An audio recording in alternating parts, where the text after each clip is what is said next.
जय हिंद। देखिए यूएनएफसीसी के द्वारा जो सम्मेलन बुलाया जाता है जिसे सीओपी कहते हैं, ये अभी जो सीओपी 26 जो स्कॉटलैंड में हुआ इसके बारे में समझते हैं, और नेट जीरो कार्बन इमिशन के बारे में क्या है इसको समझते हैं। देखिए पृथ्वी का टेम्परेचर हमेशा बढ़ते जा रहा था जिससे क्लाइमेट चेंज का खतरा हो रहा था, इसलिए 1992 में इस पृथ्वी को बचाने के लिए पृथ्वी सम्मेलन बुलाया गया ब्राजील के शहर रियो डी जेनेरियो में। अब इसे रियो सम्मेलन या पृथ्वी सम्मेलन भी कहते हैं 1992। इसका मुख्य उद्देश्य था, इसने एक एजेंडा 21 पारित किया। एजेंडा 21 क्या है? देखिए ये 1992 में हुआ। अब 1992 में इसको टर्म्स को समझिए, जब कभी हम कोई सन लिखते हैं जैसे 1992 लिख रहे हैं, तो ये पहला जो दो अक्षर है ये इस सदी को बताता है जो शताब्दी या जो सेंचुरी बीत चुकी है।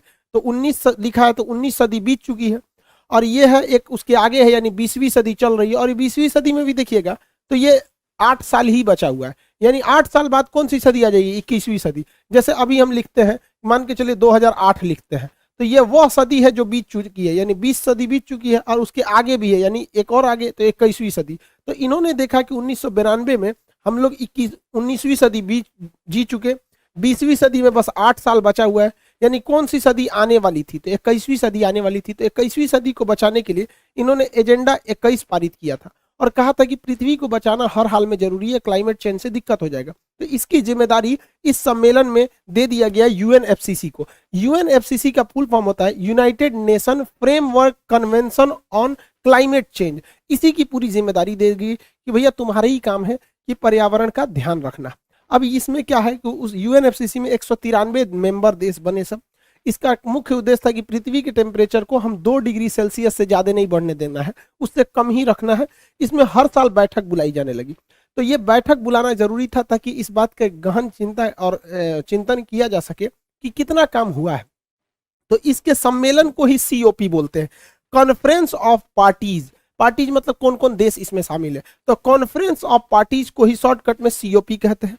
ये सम्मेलन 1992 से नहीं हुआ, हालांकि यूएनएफसीसी का गठन 1992 में हो गया, लेकिन इसका पहला बैठक बुलाया गया था 1995 में। तो जब भी बैठक बुलाया जाएगा तो हर एक पार्टी यानी देश के मेंबर का बुलाया जाएगा, तो कॉन्फ्रेंस होगा, कॉन्फ्रेंस ऑफ पार्टी, जिसे सीओपी कोप कहते हैं। अभी जो हुआ तो पहला जो सीओपी बुलाया गया था कॉन्फ्रेंस ऑफ पार्टी, वो 1995 में जर्मनी में बुलाया गया। अब उसी के बाद टेंटेटिवली हर साल बुलाया जाता है। तो जो इस साल बुलाया गया है 2021 में, ये स्कॉटलैंड में बुलाया गया है। तो देखिएगा उस हिसाब से सीक्वेंस देखेंगे तो ये 26वां बैठक था, इसलिए इसे सीओपी 26 कहते हैं। अगला जब होगा तो उसे सीओपी 27 कहेंगे। तो सीओपी का मतलब होता है कॉन्फ्रेंस ऑफ पार्टीज। अब एग्जाम में आएगा तो आप ये मत सोच लीजिएगा ये किसका हिस्सा है, यूएनएफसीसी का ही एक पार्ट है। ये एक मीटिंग होती है यूएनएफसीसी की ओर से कराया जाता है। अब इसमें क्या था खास बात, तो देखिए इस बार यह बैठक स्कॉटलैंड में बुलाई गई थी। स्कॉटलैंड के बारे में पहले समझिए। ये नीचे जो देश ग्रीन कलर का दिख रहा है ये इंग्लैंड है, ये वेल्स है। तो ये इंग्लैंड, वेल्स, स्कॉटलैंड, जब इन तीनों चीजों को मिला देते हैं तो उसे ब्रिटेन कहते हैं। यही ब्रिटेन वाले भारत पर शासन किए थे। तो तीनों को मिला देने से बनता है ब्रिटेन। अगर आप इस ब्रिटेन में आयरलैंड का ऊपर का भाग, उत्तरी आयरलैंड भी मिला देते हैं तो बन जाता है यूनाइटेड किंगडम, जिसे शॉर्टकट में यूके कहते हैं। तो हमारे ऊपर यूके वालों ने शासन नहीं किया, हमारे ऊपर ब्रिटेन वालों ने किया। तो ब्रिटेन में भी 3 आएगा, स्कॉटलैंड, इंग्लैंड और वेल्स। ऐसे भी देखें प्रिंस ऑफ वेल्स भारत में आए थे, आगमन हुआ था यहाँ से। तो ये स्कॉटलैंड जो है वो ब्रिटेन का हिस्सा है। तो स्कॉटलैंड में इस बार सम्मेलन हुआ। इस सम्मेलन में तुर्की भाग नहीं लिया, चीन ने नहीं लिया, रूस ने भी भाग नहीं लिया। इस सम्मेलन का मुख्य उद्देश्य जो आकर्षक पॉइंट था वो था नेट जीरो कार्बन इमिशन 2050 तक। 2050 तक कार्बन का नेट जीरो कर देना है। अब इस सम्मेलन सीओपी 26 जो हुआ, यानी 26वीं बैठक, पहली तो 95 में हुई थी 1995 में, 26वीं 2021 में हो रही है। तो इसमें मुख्य उद्देश्य इन्होंने कहा कि पूरी दुनिया को 2050 तक नेट जीरो करना है। नेट जीरो मतलब जितना कार्बन का हम उत्सर्जन करेंगे उतना ही कार्बन को हम सोख लेंगे। जैसे हम मान के चलिए 100 रुपया कमाए तो 100 रुपया खर्चा कर दिए, इसको कहते हैं नेट जीरो हो गया। मतलब जितना आया उतना चला गया। तो हम ऐसा नहीं है कि कार्बन डाइऑक्साइड का उत्सर्जन ही नहीं कर सकते, गाड़ियां चलेंगी तो धुएं निकलेंगे। किसी भी चीज को जलाइएगा तो उसमें 99% है कि आपको उसमें क्या निकलेगा, कार्बन डाइऑक्साइड निकलेगा, और आधा जलाइएगा तो कार्बन मोनोऑक्साइड निकलेगा। तो हम कार्बन डाइऑक्साइड को तो रोक ही नहीं सकते, बट इतना है कि एब्जॉर्ब कर सकते हैं। तो इन्होंने 2050 का डेट दिया, लेकिन रूस और चाइना कहा कि भाई हम 2060 तक ही हम इसको कर पाएंगे। भारत ने कहा कि भैया हम 2070 तक कर पाएंगे। तो भारत नेट जीरो जो है वो 2070 तक कर पाएगा, क्योंकि अगर हम बहुत ज़्यादा कार्बन की इमिशन को कम करेंगे तो फैक्ट्रीज वगैरह को बंद करनी पड़ेगी। अब कई देश ऐसे हैं जो कार्बन सिंक को कर देते हैं, कार्बन डाइऑक्साइड को इतना ना सोख लेते हैं जिसका कोई हद नहीं। देखिए, कार्बन डाइऑक्साइड को सोखने की सबसे ज्यादा क्षमता समुद्र में थी, बट ये लोगों ने अब तक इंडस्ट्रियल रिवोल्यूशन जो हुआ था उसके बाद इतना ना कार्बन डाइऑक्साइड को सोखा है, इतना CO2 को सोखा है कि अब इनकी क्षमता खत्म हो चुकी है। अब महासागरों ने जवाब दे दिया, तो एक ही रास्ते बनते हैं, जंगल। ये कार्बन डाइऑक्साइड को लेके फोटोसिंथेसिस करके ऑक्सीजन दे देते हैं। तो जहां जंगल ज्यादा है उन्हें कार्बन सिंक कहा जाता है। ब्राजील के जंगलों को कार्बन सिंक, दुनिया का सबसे बड़ा कार्बन सिंक माना जाता है। उन्हें पूरी दुनिया का 20% ऑक्सीजन अकेले ब्राजील के जंगलों से आ जाता है, इसलिए उसे पृथ्वी का फेफड़ा कहा जाता है। हालांकि कई ऐसे भी देश हैं जहां पर कार्बन का उत्सर्जन बहुत ही कम होता है, इतना कम होता है कि उन्हें हम लोग मतलब कार्बन सिंक में रखते हैं। जैसे 2 देश आते हैं इसमें सबसे प्रमुख, एक यहाँ आता है दक्षिणी अमेरिका के देश सूरीनाम।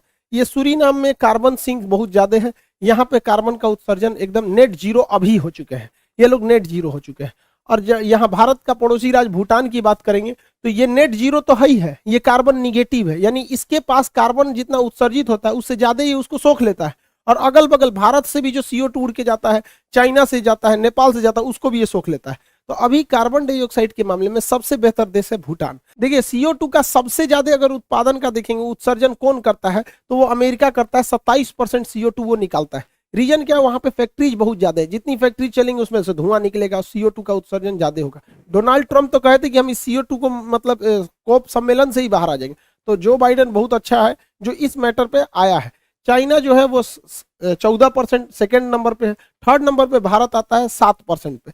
देखिए, CO2 का उत्सर्जन दुनिया में जितने विकसित देश थे, जो पहले इंडस्ट्रियल रिवोल्यूशन हुआ था ब्रिटेन वगैरह में, तो उन्होंने CO2 का उत्पादन किया। और जो बेचारे गरीब देश है उनके पास CO2 का उत्सर्जन ही नहीं हुआ। अब उन पे नियम लगाइए कि आप उत्सर्जन मत कीजिए, तो वो कहते हैं कि भैया तुमने पूरी फैक्ट्री लगाई, तुम इतने अमीर हो गए, तुमने पूरे पृथ्वी को चौपट किया, हम तो कुछ किए ही नहीं, अब हमारे पे नियम क्यों थोपते हो? एक काम करो, तो सोलर प्लेट से बिजली कैसे बनती है ये टेक्नोलॉजी ट्रांसफर करो, या फिर हमारी मदद करो। तो अमीर देश इस टेक्नोलॉजी को भी ट्रांसफर नहीं करते, अब कहते हैं हमसे खरीदो, तो कहता हमको कौन चीज खरीदना है, तो पृथ्वी को हम चौपट होने देते हैं। तो इसके लिए एक अलग से बजट अलॉट किया जाएगा, जिससे कि गरीब देशों को टेक्नोलॉजी खरीदने में या ट्रांसफर करने में सहायता मिल सके। अब हम ये जितना भी CO2 वगैरह का समस्या है, ये विकसित देशों की ही अपनी समस्या है। अब भारत के ऊपर दबाव बनाया जा रहा था सारे देशों की ओर से कि नहीं, आप भी 2050 तक कार्बन मतलब नेट जीरो कीजिए। तो भारत कहाँ से नेट जीरो कर देगा, हमें अपनी फैक्ट्रीज बंद करनी पड़ेगी। अब भारत के ऊपर इतना दबाव बनाया जा रहा था कि आप कोयले का उत्पादन कम कीजिए। अब आप ही देखिए, कोयला की कमी पड़ी थी भारत में, तो ऑस्ट्रेलिया से खरीद के आया, हर चीज महंगी हो गई, बिजली महंगा हो गया, जितनी फैक्ट्रीज के प्रोडक्ट थे सब महंगे हो गए थे। तो अगर हम CO2 का उत्सर्जन कम कर देंगे तो हमारी फैक्ट्रीज भी शट डाउन होगी। एक्चुअली यही कोयला को जलाने से बहुत ज्यादा धुआं निकलता है, बट फैक्ट्रीज भी तो चलती है। भारत के सामने बड़ी समस्या, तो इसमें भारत ने बहुत ही बेहतरीन रणनीति चला। भारत ने कहा कि ठीक है, चलो अगर आप चाहते हैं कि हम CO2 कम उत्सर्जित करें तो हमको यूरेनियम आप उपलब्ध करा दीजिए। अब यूरेनियम देखिए, यूरेनियम भारत में होता नहीं है, ना बराबर होता है। जादू घोड़ा की खान झारखंड की है, बट उसमें अच्छा यूरेनियम नहीं मिलता है। यूरेनियम से हम परमाणु बिजली बना सकते हैं, और परमाणु बिजली जो होता है वो प्रदूषण नहीं फैलाता है, ना बराबर प्रदूषण फैलाता है। और ये परमाणु बिजली घर बहुत ज्यादा मात्रा में बिजली उपलब्ध करा देता है। लेकिन हमको यूरेनियम चाहिए, यूरेनियम हमें मिल नहीं पाता है, क्योंकि नियम है कि यूरेनियम उन्हीं को इजीली मिलेगा जो न्यूक्लियर सप्लायर ग्रुप यानी NSG के सदस्य हैं। अब NSG की स्थापना 1974 में हुई थी। वर्तमान में इसमें 48 देश है, 48 देश। भारत उसमें शामिल नहीं है। जो इसमें शामिल नहीं, उसे यूरेनियम इजीली मिल नहीं पाता है। हम लोग को इंडिविजुअली लेना पड़ता है, कनाडा से, ऑस्ट्रेलिया से, कजाकिस्तान से, बड़ा टाइम लगता है, काफी महंगे मिलते हैं। तो भारत ने बहुत अच्छा दाव खेल दिया कि भैया एक काम करो, अगर हम चाहते हो कि हम कार्बन का कम उत्सर्जन करें, पृथ्वी को बचाना चाहते हो, तो तुम थोड़ा सा ईगो छोड़ो, NSG में हमें शामिल कर दो। अब चाइना इसका विरोध कर देता है। चाइना कहता है कि हम NSG में शामिल नहीं करेंगे, क्योंकि चाइना को पता है कि अगर NSG में शामिल कर दिया जाएगा भारत को, तो भारत विदेशों से तो यूरेनियम खरीद के उससे बिजली घर में डाल देगा, और जो भारत का खुद का यूरेनियम है उसे हम परमाणु बम में डाल सकते हैं। अभी क्या है, हमारे पास यूरेनियम ही नहीं, तो थोड़ा सा यूरेनियम परमाणु बम के लिए डालते हैं, थोड़ा सा यूरेनियम हम डालते हैं बिजली घर के लिए। लेकिन जिस दिन NSG के सदस्य बन जाएंगे उस दिन तो हम लोगों को आराम से बाहर से यूरेनियम मिल जाएगा, और भारत में इतना अवेलेबल है कि हम परमाणु बम की पूर्ति कर सकते हैं।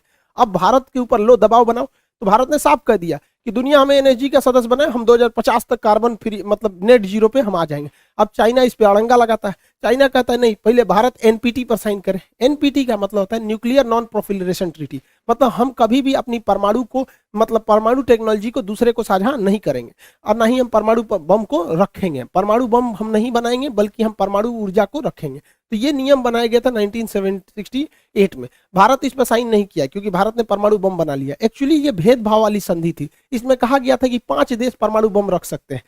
अमेरिका रख सकता है, ब्रिटेन, फ्रांस, रूस और चाइना रख सकता है, इसके अलावा और कोई नहीं रख सकता है। तो भारत ने इस पर साइन नहीं किया। तो चाइना इतना होशियार है, वो कहता है कि ठीक है। अब समझिए, चाइना कहता है कि हम भारत को एनएसजी का सदस्य बनाने के लिए सहमत है, लेकिन भारत एनपीटी पर साइन करे तो भैया हम फंस जाएंगे ना, बिजली के चक्कर में परमाणु बम चल जाएगा हमला। तो हम लोग इस पे साइन नहीं करते। अब आप कहेंगे कि 148 में अकेले चाइना अड़ंगा कैसे लगा देता है? तो एनएसजी का रूल ही उठपटांग है। उसमें कहा गया कि किसी भी नए सदस्य की एंट्री से पहले 48 सदस्य की, यानी पहले से उपस्थित सभी सदस्यों की सहमति जरूरी है। तो भाई सर्वसहमति में एक ही अड़ंगा आता है, चाइना। तो चाइना कह रहा है कि आप एनपीटी पर साइन कीजिए तभी हम आपको एंट्री करने देंगे, नहीं तो नहीं करने देंगे। तो भाई सारे देश रेडी हैं, चाइना नहीं है। तो चाइना कहता ठीक है, तब एक शर्त पे हम करेंगे, अगर चाइना होगा तो पाकिस्तान भी हो जाएगा। अब यहाँ चाइना फंस गया, क्योंकि भारत तो रेडी हो जाएगा, ठीक है हमको कर रहे हो तो पाकिस्तान को भी कर लो। लेकिन पाकिस्तान पे केवल चाइना ना रेडी होगा, बाकी के देश 48 जो देश हैं उसमें से अमेरिका भी है, फ्रांस भी है। अभी फ्रांस के राजदूत को पाकिस्तान वाले बाहर निकालेंगे। अरे उसका राजदूत तुम्हारे यहाँ है नहीं, वहाँ जो कार्टून बनाया था वो मर चुका है, लेकिन अभी भी हो रहा है। तो फ्रांस इनको रोक लगा देगा। तो भारत के लिए तो सही है, भारत कहते हाँ पाकिस्तान को भी लाइए, कोई दिक्कत नहीं, आपका मन आप तालिबान को भी ला दीजिए। तो बाकी के बचे देश तो उसको रोक देंगे ना। तो भारत के लिए बहुत सही है। भारत के ऊपर दबाव बनाया जा रहा था, लेकिन हम सबको सोचना चाहिए कि हम अपने स्वार्थ के चक्कर में पृथ्वी को ना चौपट कर दे। इसलिए हम सबको इसके लिए, भारत को तो एनएसजी का सदस्य बनना ही चाहिए, क्योंकि हमारी छवि अच्छी रही है। हमने कभी किसी को परमाणु हथियार की टेक्नोलॉजी साझा नहीं किया। तो हम लोग इस पर अभी बहुत जोर शोर से काम चल रहा है, बहुत जल्दी हम लोग एनएसजी के सदस्य बन जाएगा। तो चाइना जो दबाव बना रहा था उल्टा भारी पड़ गया उसके ऊपर। उसको समझ में नहीं आ रहा है कि भारत में मतलब पंगा लेना ठीक बात नहीं है। अब एक एग्जाम के एस्पेक्ट से क्वेश्चन जरूरी है, याद रखिएगा। हाइड्रोजन को हम भविष्य का ईंधन कहते हैं, फ्यूचर का ईंधन, जबकि यूरेनियम को हम आशा का ईंधन कहते हैं। हालांकि ये धातु है तो इसे आशा का धातु भी कह सकते हैं। ये पीले रंग का होता है, इसलिए इसे येलो केक के नाम से जाना जाता है। दुनिया का सबसे महंगा पदार्थ होता है यूरेनियम, इससे महंगा दुनिया में कुछ भी नहीं है। कोहिनूर हीरा मतलब क्या होता है? अब टाइटेनियम होता है, इसे भविष्य का धातु कहते हैं। अब भविष्य का धातु और टाइटेनियम का प्रयोग मिसाइलों में करते हैं। मिसाइल की बाहरी परत टाइटेनियम की बनी होती है, इसलिए इसे स्ट्रेटेजिक यानी युद्धक सेना के काम में आने वाला स्ट्रेटेजिक धातु या भविष्य का धातु कहते हैं। जबकि भविष्य का ईंधन हाइड्रोजन को कहते हैं। आशा का ईंधन या आदर्श का धातु हम लोग यूरेनियम को कहते हैं। आई होप आप यूएनएफसीसी और सीओपी सम्मेलन समझ गए होंगे। मिलेंगे नेक्स्ट क्लास में। जय हिंद।